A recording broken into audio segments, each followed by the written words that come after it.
Hello दोस्तों, आज आप लोगों के लिए फिर से हम जो लेकर आए हैं वो ऑब्जेक्टिव है। और बिहार लाइब्रेरी के लिए अगर आप पढ़ रहे हैं तो चैप्टर वाइज हम अपने चैनल पर ऑब्जेक्टिव दे रहे हैं, तो आप चैप्टर वाइज भी ऑब्जेक्टिव टेस्ट लगाइए। और उसके बाद बाकी शाम 6 बजे हर रोज़ हम 10 मिनट का एक वीडियो डालते हैं ऑब्जेक्टिव का, वो भी आप लोग ज़रूर देखा कीजिए। ठीक है, चलिए हम लोग स्टार्ट करते हैं। और मेरे चैनल को ज़रूर आप लोग सपोर्ट कीजिए पूरा, और इसके लिए दिल से आप लोग का धन्यवाद है। चलिए हम लोग स्टार्ट करते हैं, और मेरे साथ जुड़ने के लिए आपके लिए बहुत बहुत शुक्रिया। चलिए आगे की ओर हम बढ़ते हैं। तो पहला क्वेश्चन आज का है कि भारत का राष्ट्रीय पुस्तकालय, भारत का पहले चैप्टर का नाम आप लोग जान लीजिए किस चैप्टर का ऑब्जेक्टिव है। तो चैप्टर का नाम है पुस्तकालयों के प्रकार, राष्ट्रीय, सार्वजनिक और शैक्षणिक एवं विशिष्ट पुस्तकालय। ठीक है, इसी चैप्टर का आज हम लोग ऑब्जेक्टिव करेंगे। तो स्टार्ट करते हैं। पहला क्वेश्चन आज का है कि भारत का राष्ट्रीय पुस्तकालय कहाँ स्थित है। पहला क्वेश्चन क्या, भारत का राष्ट्रीय पुस्तकालय कहाँ स्थित है, कहाँ स्थित है। तो पहला है option A Delhi, option B में है मुंबई, उसके बाद ऑप्शन सी में कोलकाता और डी में चेन्नई। तो भारत का राष्ट्रीय पुस्तकालय कहाँ स्थित है, एक का सी हो जाएगा कोलकाता। कहाँ पास है, कोलकाता में। ठीक है, उसके बाद अगला क्वेश्चन है भारत के राष्ट्रीय पुस्तकालय का पुराना नाम क्या था जिसे लॉर्ड कर्जन द्वारा इंपीरियल लाइब्रेरी में मिला दिया गया। इंपीरियल लाइब्रेरी में क्वेश्चन देखिएगा, मिला दिया गया। Kolkata public library, Asiatic society library, Connemara public library या दिल्ली पब्लिक लाइब्रेरी। तो दो का आपका आंसर हो जाएगा, ए हो जाएगा कोलकाता पब्लिक लाइब्रेरी। क्या नाम था पहले, कोलकाता पब्लिक लाइब्रेरी नाम था। ठीक है, आगे की ओर हम लोग बढ़ते हैं। तो अगला क्वेश्चन है ब्रिटिश म्यूजियम के किस प्रसिद्ध पुस्तकालय अध्यक्ष ने इस बात पर बल दिया था कि राष्ट्रीय पुस्तकालय को अन्य देशों के साहित्य का भी उत्तम संग्रह रखना चाहिए। यह बोल रहा है कि यह कौन दिया था। ठीक है, बल दिया था। तो John McFarlane, Anthony Panizzi, doctor S R Ranganathan, lord Curzon. ठीक है, तो 3 का अगर आप लोग आंसर लगेगा तो 3 का हो जाएगा, बी हो जाएगा एंथोनी पेनजी आंसर हो जाएगा। एंथोनी पेनजी के कारण बदलाव बात की थी। ठीक है, तो उसका यूनेस्को ने किस वर्ष राष्ट्रीय पुस्तकालय के कार्यों का वर्णन किया था। यूनेस्को द्वारा बोला वर्ष राष्ट्रीय पुस्तकालय के कार्यों का वर्णन किया था। ए में 1965, बी में 1949, सी में 1975 और डी में 1980। तो सी 4 का हो जाएगा क्या, 4 का बी हो जाएगा कि 1949। कब किया गया था, 1949 में किया गया था। ठीक है, उसके बाद आ जाता है अगला 5वां क्वेश्चन। यूनेस्को के घोषणा पत्र के अनुसार सार्वजनिक पुस्तकालय की स्थापना किसके आधार पर होनी चाहिए। दान के आधार पर, निजी प्रयास के आधार पर, शिक्षा, संस्कृति, सूचना और समाज के कल्याण और कंपनी अधिनियम के आधार पर। तो 4 ऑप्शन में से आपको बताना है किसके आधार पर होनी चाहिए। तो 5 का क्या हो जाएगा, सी हो जाएगा, शिक्षा, संस्कृति, सूचना और समाज कल्याण के आधार पर होना चाहिए। 6ठा क्वेश्चन है डॉक्टर रंगनाथन के द्वारा सार्वजनिक पुस्तकालय किसके द्वारा और किसके लिए चलाया जाने वाला संस्थान है। सरकार द्वारा कर्मचारी के लिए, समुदाय द्वारा समुदाय के लिए, निजी ट्रस्ट द्वारा सदस्यों के लिए, विद्वान द्वारा छात्रों के लिए। ठीक है, तो 6 का अगर आंसर आप लगाइएगा तो 6 का हो जाएगा आपका बी, समुदाय द्वारा समुदाय के लिए, समुदाय द्वारा समुदाय के लिए। ठीक है, डॉक्टर रंगनाथन द्वारा। उसके बाद खाली समय के सदुपयोग को बढ़ावा देना और स्वास्थ्य, मनोरंजन, साहित्य उपलब्ध कराना किस प्रकार के पुस्तकालय का एक प्रमुख कार्य है। राष्ट्रीय पुस्तकालय, विशिष्ट पुस्तकालय, शैक्षणिक पुस्तकालय या सार्वजनिक पुस्तकालय। तो 7 का आप लोग को बताने का क्या आंसर होगा। तो 7 का हो जाएगा डी आंसर, सार्वजनिक पुस्तकालय। कैसा पुस्तकालय, सार्वजनिक पुस्तकालय हो जाएगा।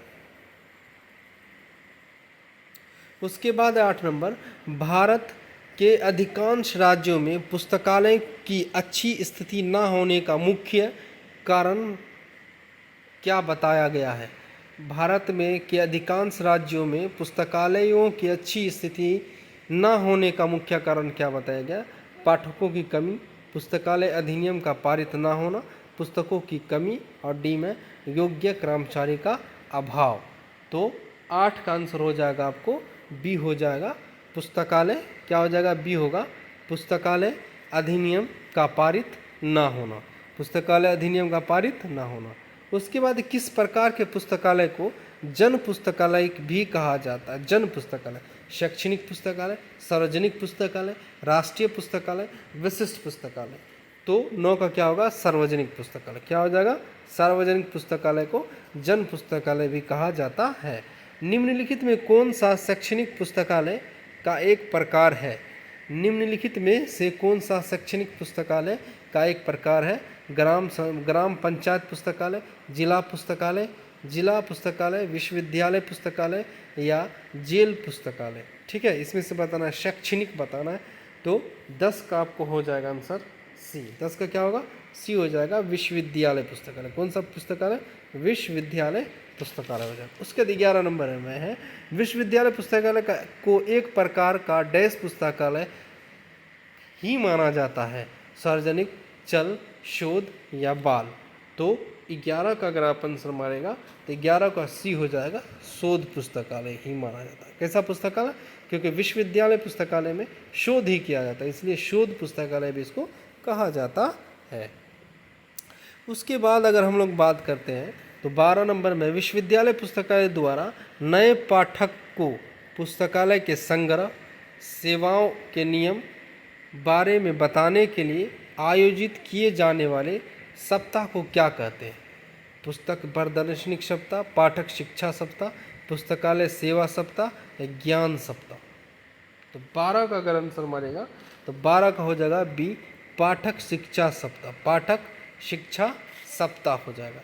भारत में डलनेट के माध्यम से कौन सा सेवा कई पुस्तकालयों में उपलब्ध कराई जा रही है? डलनेट, भारत में डलनेट के माध्यम से कौन सी सेवा कई पुस्तकालयों में उपलब्ध कराई जा रही है? पुस्तक बिक्री, अंत पुस्तकालय प्रसरण, ईमेल सेवा, ऑनलाइन पाठ्यक्रम। तो 13 का आपका आंसर हो जाएगा बी हो जाएगा। 13 क्या होगा? बी होगा, अंत पुस्तकालय ऋण। अंत पुस्तकालय ऋण हो जाएगा। उसके बाद 14 नंबर की हम लोग बात करें तो 14 नंबर है पाठक की रुचि के अनुरूप सूची बनाकर उपलब्ध विषयों से संबंध नवीनतम जानकारी प्रदान करने वाली सेवा क्या कहलाती है? CAS, सामयिक विज्ञान, अभिविज्ञान सेवा, OPAC, online public access catalogue, SDI, चयनात्मक सूचना प्रसार, IIL, अंतर पुस्तकालय ऋण। तो 14 का आंसर हो जाएगा आपका सी हो जाएगा, SDI। क्या कहा जाता है? SDI, चयनात्मक सूचना प्रसार। क्या हो जाएगा? SDI। ठीक है। उसके बाद नेक्स्ट है 15 नंबर क्वेश्चन कि 15 नंबर में ये है, कॉलेज पुस्तकालय का मुख्य उद्देश्य छात्रों को किससे संबंधित पुस्तकें उपलब्ध कराना होता है? केवल मनोरंजन, केवल सामान्य, उनके विभिन्न पाठ्यक्रमों या केवल शोध कार्य। तो कॉलेज में अगर आप कोई उपलब्ध कराते तो कैसा होगा? तो 15 का आप लोग आंसर लाएगा सी, विभिन्न, उनके विभिन्न पाठ्यक्रमों, मतलब वो जिसका जो सब्जेक्ट है उस लेवल वही बुक लेगा वो। उसका किस विद्वान ने कहा है कि कॉलेज पुस्तकालय सेवा पुस्तक संग्रह तथा संचालन जैसे अन्य कार्यों से भी आगे बढ़ती है। डॉक्टर रंगनाथन, लॉयल या मेलविल डेवी या एंथो पेंजी। तो 16 का क्या हो जाएगा? बी हो जाएगा, लॉयल। कौन बोला था ये बात? लॉयल बोला था कि कहा ये कि कॉलेज पुस्तकालय सेवा पुस्तक संग्रह तथा संचालन जैसे अन्य कार्यों से भी आगे बढ़ती है। उसके बाद विद्यालय पुस्तकालय का मुख्य कार्य है बच्चों में क्या पैदा करना? विद्यालय पुस्तकालय का कार्य केवल परीक्षा पास करने के लिए क्षमता, व्यवहारिक कौशल, पढ़ने की अभिरुचि या खेल कूद की भावना। तो 17 का आप लोग लगाएगा तो 17 का हो जाएगा आपका सी, पढ़ने की अभिरुचि। वह बैठ कर पढ़ने, उसके अंदर क्या आ जाए, रुचि पैदा हो जाए। बच्चों 18 नंबर में बच्चों के सर्वांगीण विकास में कौन सा पुस्तकालय सहायक होता है? राष्ट्रीय पुस्तकालय, विशिष्ट पुस्तकालय, सार्वजनिक पुस्तकालय, विद्यालय पुस्तकालय। 18 का आप लोग लगेगा तो 18 क्या हो जाएगा, डी हो जाएगा, विद्यालय पुस्तकालय, विद्यालय पुस्तकालय हो जाएगा। ठीक है। उसके बाद 19 नंबर में हम लोग चले आते हैं। तो किस पुस्तकालय में पाठक और संग्रह दोनों ही विशिष्ट होते हैं? सार्वजनिक पुस्तकालय में, विशिष्ट पुस्तकालय में, विद्यालय पुस्तकालय में, राष्ट्रीय पुस्तकालय में। तो 19 का अगर आप लगाएगा तो 19 का क्या होगा, 19 का बी हो जाएगा, विशिष्ट पुस्तकालय में। किसमें? विशिष्ट पुस्तकालय में। पुस्तकालय में पाठक और संग्रह दोनों ही विशिष्ट होते हैं। आई ई राइट ने विशिष्ट पुस्तकालय की परिभाषा किस आधार पर दी थी? पाठकों की संख्या के आधार पर, पुस्तकालय भवन के आधार पर, पुस्तक संग्रह की विशेषता के आधार पर, कर्मचारियों की योग्यता के आधार पर।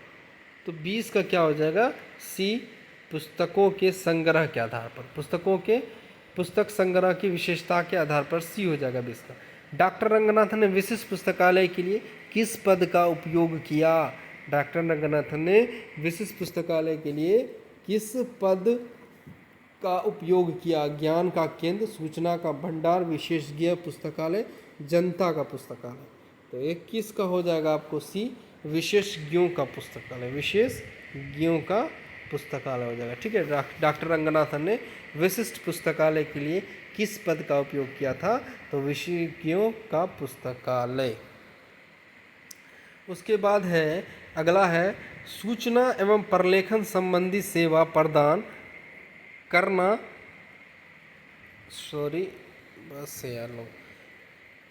प्रलेखन संबंधी सेवाएं प्रदान करना किस पुस्तकालय का प्रमुख कार्य है? सूचना एवं प्रलेखन संबंधी सेवा प्रदान करना किस पुस्तकालय का प्रमुख कार्य है? महाविद्यालय पुस्तकालय, विद्यालय पुस्तकालय, विशिष्ट पुस्तकालय या सार्वजनिक पुस्तकालय। तो 22 का आंसर हो जाएगा आप लोगों को सी हो जाएगा, विशिष्ट पुस्तकालय। किसका? विशिष्ट पुस्तकालय का सूचना एवं प्रलेखन संबंधी सेवाएं प्रदान करना। उसके बाद चीनी यात्री ह्वेनसांग किस शताब्दी में भारत आया था? 5वीं शताब्दी, 6वीं शताब्दी, 7वीं शताब्दी या 8वीं शताब्दी? बताना है। यात्री ह्वेनसांग, ठीक है, किस शताब्दी में आया था? तो 23 का आप लोगों को बताना है। 23 का क्या होगा? तो सी हो जाएगा, 7वीं शताब्दी में। किसमें? 7वीं शताब्दी। पाठ में बताए गए पुस्तकालय के 4 मुख्य तत्व क्या हैं? पाठ में बताए गए पुस्तकालय के 4 मुख्य तत्व क्या हैं? पुस्तक, पाठक, भवन, फर्नीचर। ठीक है। उसके बाद आ जाता है प्रलेखों का भंडार, उपयुक्त भवन, उपयुक्त कर्मचारी, पाठक। उसके बाद सी में देखिएगा तो कंप्यूटर, इंटरनेट, सॉफ्टवेयर, कर्मचारी। उसके नियम, बजट, अध्यक्ष, पाठक। तो 24 में आप लोग को लगाना है, क्या होगा? 24 का हो जाएगा आप लोग को बी हो जाएगा, प्रलेखों का भंडार, उपयुक्त भवन, योग्य कर्मचारी, पाठक का गण। पाठक में बताए गए पुस्तकालय के 4 मुख्य तत्व क्या हैं? तो 24 का आंसर आपको बी हो जाएगा। तो आज के टेस्ट का लास्ट क्वेश्चन है 25 नंबर। प्राचीन काल में नालंदा विश्वविद्यालय, नालंदा, तक्षशिला, विक्रमशिला किसके प्रसिद्ध केंद्र थे? व्यापार के, ज्ञान के, युद्ध कला के, कृषि के। तो 25 का तो आप लोग समझ ही गए होंगे क्या होगा आंसर। तो 25 का होगा बी, ज्ञान के। तो आप लोग ज़रूर मेरे चैनल पर कमेंट जरूर कीजिएगा कि कितना आपका आंसर सही हुआ 25 में। ठीक है, क्योंकि हम लोग चैप्टर वाइज जा रहे हैं और ये सबसे बेस्ट है, इसीलिए बेस्ट ऑफ लक। और आप लोग मेरे चैनल को शेयर जरूर किया कीजिएगा, कमेंट जरूर किया कीजिएगा। इस सब के लिए आप लोग का दिल से धन्यवाद, बहुत शुक्रिया, थैंक यू।